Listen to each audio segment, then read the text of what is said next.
Bismillahirrahmanirrahim. Assalamualaikum warahmatullahi wabarakatuh. Alhamdulillah wassalatu wassalamu ala Rasulillah Sayyidina Muhammad ibni Abdillah wa ala alihi wa sahbihi wa man wala, amma ba'd. Yang saya hormati, saya ta'zimi, saya muliakan Al-Habib Ahmad bin Al-Habib Saleh Al-Attas beserta putra-putra beliau yang juga hadir, ada Habib Salim bin Ahmad Al-Attas dan seluruh para kiai muslimin wal muslimat yang sangat Al-Fakir muliakan. Tadi sudah disampaikan oleh beliau bahwa kita sering lupa melakukan hal-hal yang terkecil, sunnah-sunnah yang kecil saja kita sering lupa, apalagi sunnah-sunnah yang besar. Mungkin kita berpikir, andaikan Allah tidak menciptakan neraka, kita bisa santai di dunia. Andaikan dulu ketika Allah menyuruh iblis untuk sujud kepada Nabi Adam, andaikan iblis mau, mungkin sekarang kita tidak akan pernah tahu apa itu neraka. Andaikan. Nah, pertanyaannya begini, pernah nggak kita berpikir kenapa iblis salah satu kali tapi sampai dilaknat akhir kiamat, sampai hari kiamat hanya satu kesalahannya itu tidak diampuni oleh Allah. Nah, itu yang harus kita tahu. Satu kesalahan, padahal Allah itu punya sifat ghafur, Allah punya sifat maha pengampun. Allah itu suka kepada hambanya yang bertaubat. Tapi kenapa khusus kesalahan iblis Allah tidak mau mengampuni? Ada apa? Di dalam kitab yang bernama Tambihul Ghafilin, Al-Imam Abu Layth As-Samarqandi menerangkan ada 4 perkara yang membuat iblis itu gak diampuni oleh Allah. Ini diingat-ingat, karena kalau kita ada dalam 4 perkara ini, meskipun dosa kita kecil itu tidak diampuni oleh Allah. Meskipun dosa kita kecil, tapi ada dalam 4 koridor ini yang dikerjakan iblis ini, maka dosa kita gak diampuni oleh Allah. Sehingga ketika kita setelah sholat membaca astaghfirullahaladzim alladzi la ilaha illa huwal hayyal qayyum wa atubu ilaih, percuma kalau sampai ada 4 sifat ini. Iblis kesalahannya simple, tapi laknat Allah sampai hari kiamat. Bahkan di zaman Nabi Sulaiman, Nabi Sulaiman dulu adalah salah satu nabi yang paling ditakuti oleh iblis, paling ditakuti oleh jin. Nabi Sulaiman pernah berdoa kepada Allah, ya Allah, andaikan iblis ini semuanya ada di neraka, Engkau penjarakan semuanya, kita akan enak ya Allah, semuanya akan masuk surga. Nah, permintaan Nabi Sulaiman dituruti oleh Allah, dituruti. Semua syaitan dan iblis yang ada semuanya dimasukkan ke neraka lalu dipenjarakan. Dapat beberapa hari Nabi Sulaiman menyuruh anak buah beliau kan raja, karena Nabi Sulaiman ini adalah anak dari Nabi Daud dari istri yang ketiga. Dari Nabi Daud itu istrinya hampir 1000, Nabi Sulaiman hampir 100. Ini jangan ditiru Pak ya, Nabi Sulaiman Pak. Nah, Nabi Sulaiman ini pernah berdoa, ya Allah, masukkan semua iblis dan syaitan ke neraka hingga kita semua bisa masuk surga ya Allah. Dituruti oleh Allah. Dapat beberapa hari Nabi Sulaiman menyuruh anak buahnya ke pasar Pak, karena Nabi Sulaiman itu salah satu bisnisnya adalah jualan, berdagang. Para nabi semuanya berdagang, semua para nabi rata-rata berdagang. Dan ketika seorang nabi itu berternak, pasti hewannya itu domba. Ya, jadi domba biasanya kan kalau dulu 2001 handphone itu Nokia, kalau sekarang kan iPhone. Lah, khusus para nabi hewan ternaknya satu, domba. Ini kalau dibahas panjang, saya loncat saja. Kenapa kok domba? Kok bukan dinosaurus kan begitu? Nah, ketika zaman Nabi Sulaiman menyuruh prajuritnya untuk jualan ke pasar, gak laku Pak, sepi pasar Pak. Sampai berbulan-bulan Nabi Sulaiman akhirnya berdoa kepada Allah, ya Allah, dagangan saya gak ada yang laku ya Allah, semua jualan saya gak ada yang laku, kenapa ya Allah?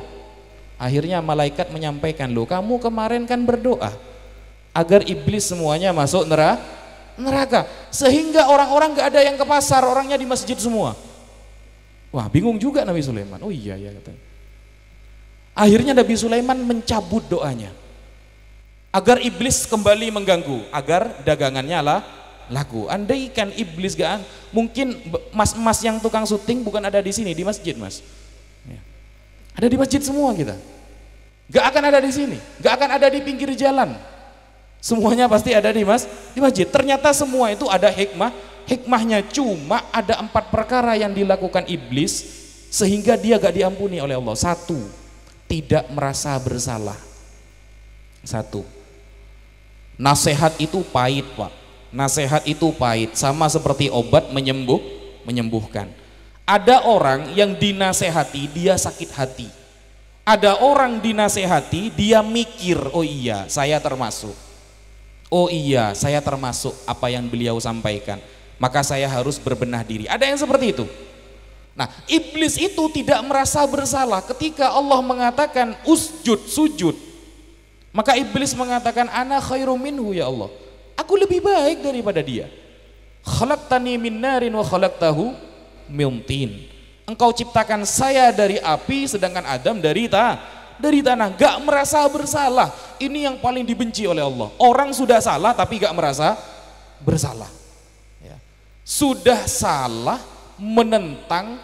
Kalau zaman sekarang Pak, yang salah saja pakai dalil Pak, bayangkan. Di zaman sekarang itu kita menemukan orang-orang salah masih pakai dalil. Contoh jelas-jelas kalau menyogok itu hukumnya haram ya, ar-rashi wal murtashi finnar. Ada kepala desa Pak, sudah jelas-jelas kepala desa ini orangnya jarang sholat, orangnya zalim, orangnya pemain judi. Gara-gara uang 300.000 kalian memilih kepala desa ini. Nah, ketika ditanyakan, oh ada dalilnya Gus Baha katanya. Nah, ini kan ngawur, sudah salah, gak merasa bersalah, pakai dalil lagi. Itu zaman sekarang Pak. Zaman sekarang itu sudah salah pakai dalil. Yang adik-adik misalnya pacaran, orang tua yang membiarkan anaknya pacaran, dia termasuk dayyuth. Dayyuth ini adalah nanti ada golongan di akhirat membawa bendera dayyathah. Oh, mereka adalah orang tua yang membiarkan anaknya digonceng cowok padahal gak akad nikah, membiarkan anaknya pacaran padahal gak pernah ada akad nikah. Nah, nanti orang tua yang seperti ini mereka masuk golongan dayyathah, dayyuth. Mereka ketika diajak oleh Rasulullah masuk surga mereka gak mau. Ya Rasulullah, nahnu dayyuth, kita dayyatha.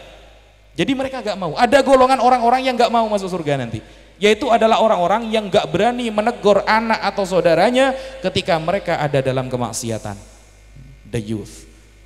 Nah, pakai dalil sekarang Pak, pacaran islami Ustaz, pacaran islami katanya. Kok ada pacaran islami? Nah, orang sekarang itu salah pakai dalil, gak merasa bersalah. 1. Yang kedua, apa? Kenapa iblis ketika bersalah tidak diampuni oleh Allah? Apa sebabnya? 2. Tidak lekas bertaubat, diundur-undur taubatnya. Oh, saya masih umur 28, saya masih muda, taubatnya nanti saja di umur 30. Padahal tahun-tahun kemarin sering meninggalkan puasa, sudah bertahun-tahun puasanya tidak diganti. Awal-awal dia balik sering meninggalkan sholat, tapi sholatnya tidak diganti. Alasannya saya masih muda, mungkin umur saya masih 10 tahun lagi. Bayangkan. 2. Sifat iblis yang dibenci oleh Allah, gara-gara mengundur-undur taubat. Yang punya hutang puasa cepat diganti, mati tidak janjian Pak. Gak ada yang kenal dengan malaikat Israel Pak. Ada yang punya nomor WA-nya malaikat Israel? Gak ada kan? Gak ada. Sehingga jangan diremehkan. Bisa jadi tahun kemarin ya Allah saya punya hutang tidak puasa 2 hari, tidak puasa 2 hari, tidak diganti-ganti sampai bertahun-tahun. Padahal orang yang tidak berpuasa 1 hari, tidak diganti sampai bertemu Ramadan lagi, maka dia wajib nambah beras 1 kilo diberikan kepada fakir miskin.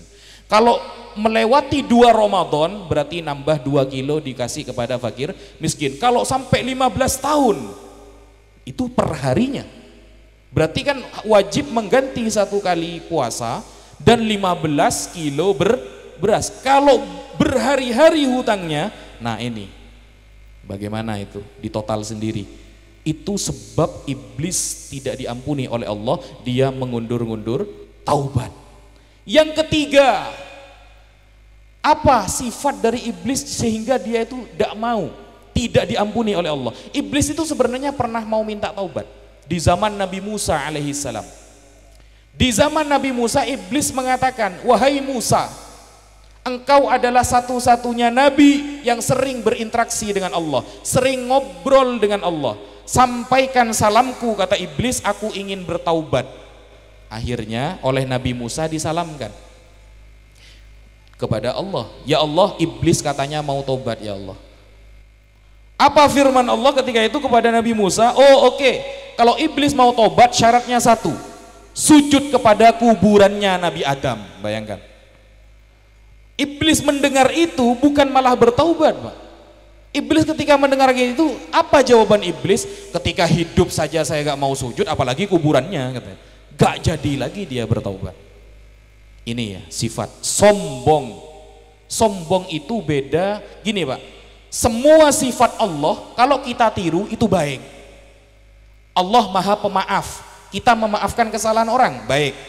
Allah maha adil, kita adil kepada orang, baik. Allah maha marah, kita marah ketika agama dihina, baik. Tapi ada satu sifat Allah yang gak boleh ditiru Pak, sombong. Kamu ini apa sih? Gitu itu Pak ya. Kamu itu masih anak kemarin gitu. Sombong, merendah. Sombong itu batorul haq wa ghamtun nas, menolak kebenaran dan meremehkan manusia.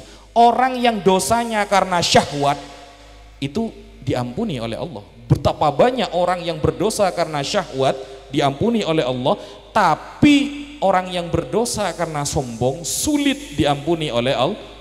Sombong Pak. Jadi semua sifat Allah bagus kita tiru, kecuali satu Allah paling gak suka kalau satu sifat ini ditiru. Kenapa? Ini sifat khusus untuk Allah. Allah sombong, pantas, dia pemilik dunia dan seisinya, badi'us samawati wal ardh. Kemudian yang keempat, yang terakhir, apa dari sifat iblis yang gak disukai sehingga dia tidak diampuni, bahkan dilaknat oleh Allah sampai hari kiamat? Ada yang tahu? Yang pertama apa? Tidak merasa bersalah. Yang kedua mengundur taubat. Yang ketiga sombong. Yang keempat menentang